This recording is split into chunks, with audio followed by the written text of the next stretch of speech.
Bonjour, alors suis-moi, puisqu'aujourd'hui on va dans les coulisses de ma chaîne YouTube. Je vais te montrer de A à Z, de l'idée à la mise en ligne, comment je conçois mes vidéos. Et c'est une vidéo qui va particulièrement t'intéresser si tu es youtubeur ou créateur de contenu, même si tu travailles de manière indépendante, parce qu'il y a quelque chose qui est fondamental. C'est d'avoir un système qui est le plus simple et le plus agréable possible si tu as envie que ton activité que tu démarres aujourd'hui te suive pendant des années. Pourquoi? Parce que si aujourd'hui, quand tu fais une vidéo, il faut d'abord que tu passes 1 heure à te creuser la tête pour trouver une idée, ensuite une nouvelle heure à faire le plan, sans avoir de système, sans avoir de plan, sans avoir de méthode, ensuite encore 1 heure à mettre en place tous les trucs, les caméras, les lumières, les trucs, ensuite 1 heure à faire le tournage parce que t'arrêtes pas de faire des bugs, t'arrêtes pas de planter, tu sais jamais quoi dire, parce que la caméra s'arrête en plein milieu, qu'il faut la relancer, ensuite 3 heures à faire le montage parce que faut tout monter et comme t'as fait plein de blancs, bah faut tout bref. Tu vas pas tenir sur la durée et tu vas pas pouvoir faire des vidéos toutes les semaines, quoi. Il y a un moment, tu vas lâcher l'affaire. Et à mon avis, c'est la raison numéro 1 pour laquelle la plupart des podcasts, la plupart des chaînes YouTube ou la plupart des blogs abandonnent au bout de quelques mois, s'arrêtent au bout de quelques mois. C'est parce que beaucoup de gens se découragent du process, parce que le process est complexe, n'est pas écrit et donc demande un effort mental à chaque fois. Et donc une des premières choses à faire quand tu te lances pour vraiment être sûr de pouvoir tenir, c'est de créer un process qui est le plus simple possible. Et aujourd'hui, je voudrais te partager le mien. Mon process, il est très simple. Alors, j'ai bien rodé avec le temps. Et c'est une sorte, ça va devenir avec le temps un rouleau compresseur qui va te permettre de sortir des contenus de qualité, des contenus qui aident les gens de manière extrêmement régulière, même peut-être des formations. Et les gens vont se dire, wow, mais comment il fait pour sortir autant de contenu de qualité? Bah, simplement, tu as un bon système. Alors, la première chose que je fais quand je veux créer une vidéo, c'est que je fouille dans mon Google personnel. Alors, tu sais de quoi je parle si tu as suivi la formation La prise de notes intelligente. C'est une formation sur la prise de notes, c'est la formation qui a le mieux marché, qui s'est le mieux vendue la semaine de lancement par rapport à toutes les autres. Et c'est une formation donc qui te montrait comment j'avais bâti mon Google personnel, c'est-à-dire ma base de données privée dans laquelle je mets toutes mes idées, je mets tous mes éléments, je mets tout ce que j'apprends. Ce truc-là, plus le temps passe, plus ça a de la valeur pour moi. C'est quelque chose, enfin voilà, ça me sauve la vie, mais tous les jours, t'imagines même pas à quel point. Et donc dans cette base de données-là, j'ai notamment des idées de vidéos. J'ai des idées qui sont taguées hashtag idée/vidéo. Donc j'ai des idées de vidéo, des idées de formation. Les idées de formation, c'est tagué idée/formation. Et donc je pioche, donc je vais dans cette liste-là, dans cette sous-catégorie-là, et je regarde toutes les idées que j'ai notées avec le temps. Si j'ai envie de faire une vidéo, par exemple, je sais pas, sur la vente, je vais aller dans le tag vente et je vais regarder un petit peu tout ce que j'ai noté ces dernières semaines pour voir s'il y a des trucs intéressants que je pourrais dire, ou voir aussi les vieux trucs que j'ai notés, voir ce que je pourrais ressortir. Si j'ai une thématique, par exemple, si cette semaine je lance un produit qui parle de création de contenu, bah, je vais plutôt de préférence faire des vidéos qui parlent de création de contenu. Donc je vais aller chercher des idées qui sont liées à ça grâce aux tags dans ma base de données personnelle. Ensuite, autre idée, si j'ai besoin, voilà, si vraiment je trouve pas, je peux aller voir, j'ai un Trello qui rassemble plein de questions que les gens m'ont posées au fur et à mesure des mois, donc je peux répondre à des questions qu'on m'a posées. Je peux aussi, ça m'arrive aussi parfois de lire un peu les commentaires que vous me laissez pour voir s'il n'y a pas des trucs intéressants, s'il n'y a pas des trucs auxquels je pourrais répondre. En plus, l'avantage des commentaires, c'est que parfois je me fais engueuler, il y a des gens qui m'aiment pas, du coup, bah tu vois, ça peut m'inspirer aussi. La colère peut t'inspirer parfois une bonne vidéo, c'est étonnant, mais ça peut. Ça peut être aussi l'inspiration du moment, tu vois, voilà, en ce moment je suis en train de lire un bouquin passionnant sur un tel sujet, hop, j'ai envie d'en parler, je vais faire une vidéo un peu improvisée sur ce sujet-là. Donc ça, c'est pour trouver l'idée, généralement ça prend moins de 10 minutes, tu peux même les programmer à l'avance, tu peux dire voilà, cette semaine, voilà, tu peux par exemple te dire le lundi, voilà de quoi je vais parler cette semaine-là, trouver 3 idées pour les 3 vidéos de ta semaine si tu fais 3 vidéos par semaine. Ensuite, la deuxième chose, c'est d'extrapoler mon idée. Donc j'ai mon idée et je vais bâtir tout un argumentaire autour de cette idée-là. Tu as plein de types de vidéos différents que tu peux faire, une des vidéos qui marche le mieux, c'est les vidéos inspirationnelles, et pour moi, une bonne vidéo inspirationnelle, c'est une vidéo qui s'articule autour d'une idée qui est forte. C'est pas une vidéo juste tout secouer les gens en disant allez bouge ton cul, non, ça c'est bien gentil, tu vois, mais c'est un peu faible je trouve comme discours. Pour moi, une bonne vidéo inspirationnelle, c'est une vidéo qui t'élève grâce à une idée qui est inspirante et bien sûr grâce à un argumentaire autour qui est puissant, qui est efficace. Donc ce que je fais, c'est que je prends mon petit carnet de notes, tu vois, c'est un peu plus petit qu'un A4, c'est mon format préféré, c'est un peu un format iPad. Tu peux le faire d'ailleurs sur ton iPad avec une application et l'Apple Pencil.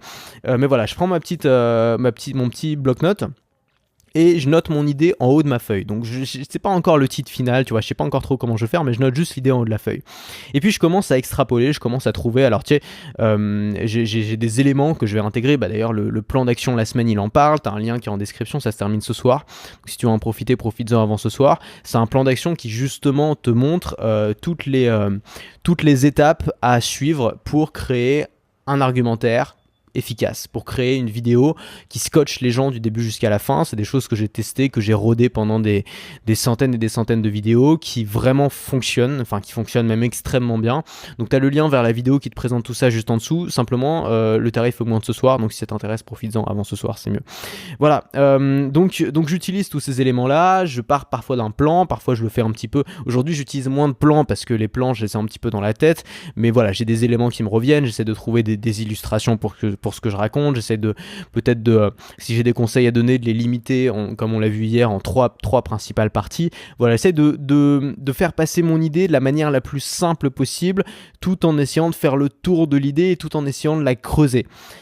L'important c'est de rester concis, c'est-à-dire que sur mon carnet je note alors les seules phrases que je note c'est des phrases que j'ai envie de répéter telles quelles parce que c'est des bons slogans, c'est des phrases qui sonnent bien, mais sinon je note que, tu peux le voir, je note que des mots-clés, des mots qui sont très simples ou des petites actions. Par exemple quand je note AAA ça veut dire appel à l'action, c'est quand je vais parler d'un produit ou d'une promo, donc tu vois c'est des trucs tout simples. Tu notes juste des idées, c'est très important de ne pas rédiger sur ta feuille parce que plus tu rédiges, plus tu vas commencer à en faire des pages et plus ça va être difficile de faire une vidéo. Si tu veux faire une vidéo qui a l'air naturelle, il faut en noter le moins possible. Donc moi j'ai un truc qui me condamne à faire ça, c'est que je m'impose le format d'une page. Je fais quasiment jamais des vidéos qui font 2 pages. Donc généralement je reste sur une seule page, je me dis voilà je peux pas dépasser et donc ça m'oblige à être concis dans ma prise de notes. En haut je note un titre qui est provisoire, le titre je changerai à la fin de la vidéo quand j'aurai un petit peu rodé le truc. Ensuite, la troisième étape, c'est que je vais intégrer des éléments. Donc, je vais intégrer des éléments qui sont liés à mon idée. Donc, pour ça, je vais utiliser mon fameux Google personnel. Je vais utiliser ma base de données. Et dans cette base de données, je vais piocher un petit peu dedans. Je vais chercher des histoires personnelles. Je vais chercher des anecdotes. Je vais chercher des chiffres qui vont appuyer ce que je raconte. Je vais chercher des citations, peut-être que certaines personnes ont employé. Voilà, je vais chercher des choses qui vont venir consolider mon idée, et puis je vais aussi réfléchir par moi-même. Je vais réfléchir à des histoires que j'ai en tête, des trucs qui me sont arrivés, des trucs que j'ai vus je sais pas, à la télé hier, des exemples qui me viennent en tête qui pourraient illustrer ce que je dis. Par exemple, l'autre jour j'avais vu un documentaire sur Star Wars. Tiens, j'ai découvert que Star Wars il faisait de l'argent grâce aux figurines et pas grâce aux films. Tiens, je me suis dit c'est ça qui m'a inspiré une vidéo. Je me suis dit faut vraiment que je fasse une vidéo là-dessus. C'est genre de vérité un peu contre-intuitive qui vient prouver que la vente de produits c'est ce qu'il y a de plus fort souvent, et parfois c'est même une activité complètement secondaire qui devient l'activité principale. Bref, ça peut être juste un petit truc que j'ai vu qui m'inspire une vidéo, et ça je vais l'utiliser. Tout ça c'est de la matière en fait pour tes vidéos. Il faut bien comprendre que la matière pour tes contenus, tu peux la trouver n'importe où, et le pire endroit où la trouver, c'est sur les vidéos de tes concurrents, c'est sur les vidéos des gens qui font la même chose que toi, parce que tu vas être un peu collé à eux, tu vas faire la même chose en même temps, tu vas répéter les mêmes exemples, les mêmes comparaisons, ça va pas être, tu vas juste être une pâle copie. Vraiment l'idéal c'est de consulter des contenus qui ont rien à voir, consulter des contenus dans d'autres thématiques, dans des thématiques radicalement différentes, et d'essayer de faire des liens, des ponts entre ces contenus là, et c'est là que tu vas vraiment pouvoir proposer quelque chose de nouveau à mettre sur la table.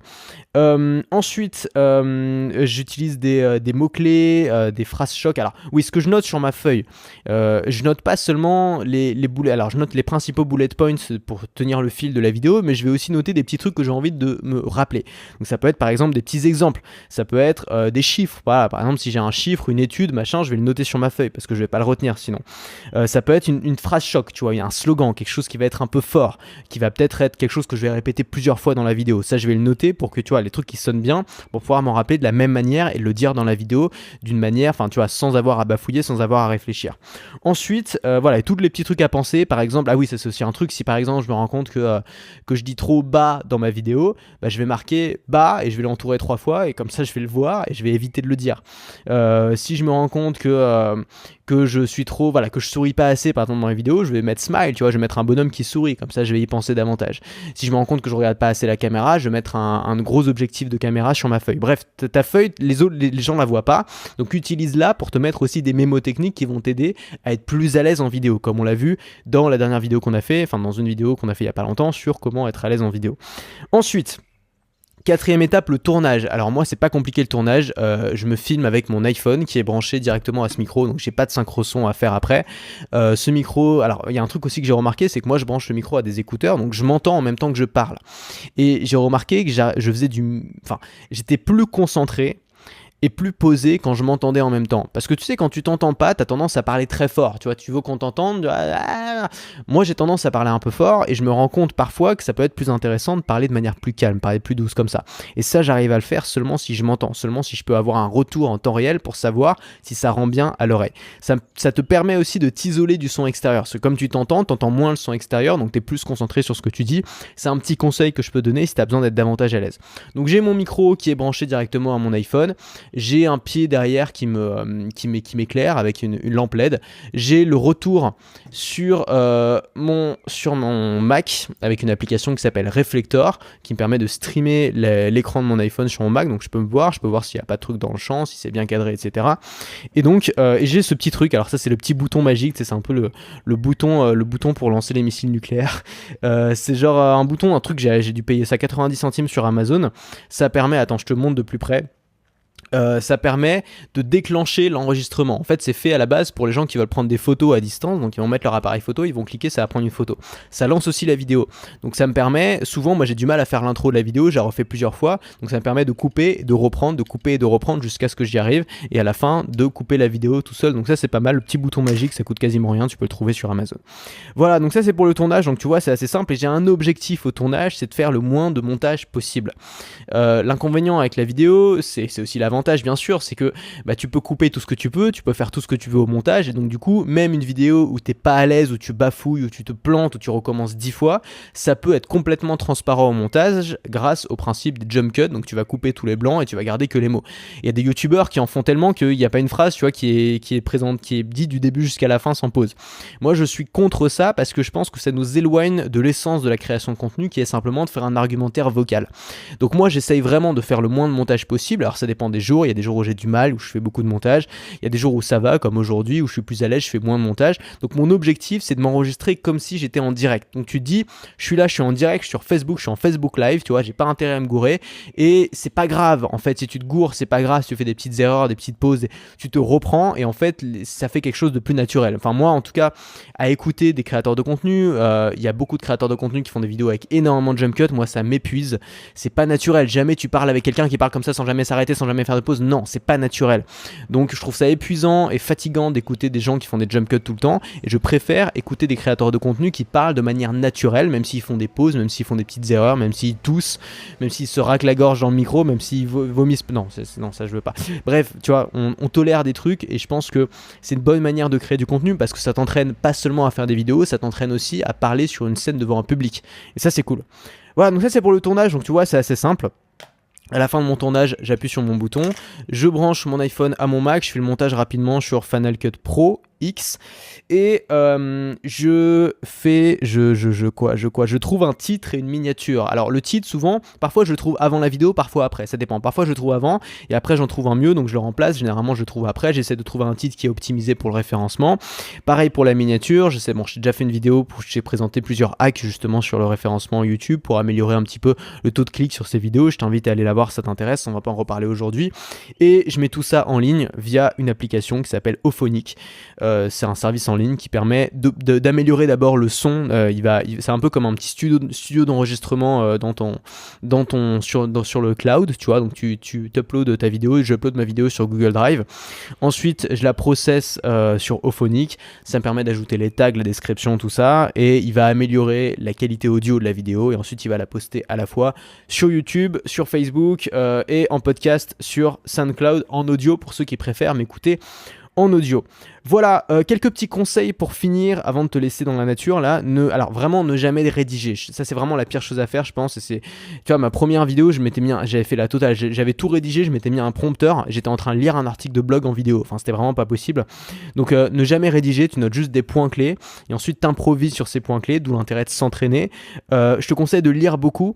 C'est dans les bouquins souvent qu'on trouve les meilleurs. Enfin voilà, si tu lis beaucoup, tu auras plus d'idées. C'est vraiment le secret des créateurs de contenu qui produisent produisent beaucoup de contenu et de manière efficace, c'est des gens qui lisent, qui s'informent, voilà, qui sont pas seulement en train de regarder les dernières vidéos des youtubeurs concurrents, mais qui vont un peu plus loin, qui consultent du contenu qui est déconnecté de l'actualité, etc. Ensuite, tout noter, ça c'est vraiment devenu une sorte de règle de vie pour moi. Pendant des années, je notais rien de ce que j'apprenais et j'oubliais tout.